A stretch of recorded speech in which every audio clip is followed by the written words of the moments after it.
Hey there guys, what is up? In this video, we are going to explain how you can reset your password on your Uber account. Now, if for some weird reason you want to make a new password, which is pretty smart, pretty witty, you actually need to change your password up every few months or few weeks, depending on how paranoid you are or how cautious you are.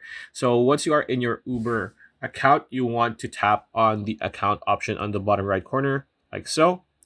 Right now, once you are here, you want to tap on the profile option on the top right corner, top right, upper right corner of your screen. It's pretty much this circle, right? But if you've edited yourself, you might have your photo there. So tap on this.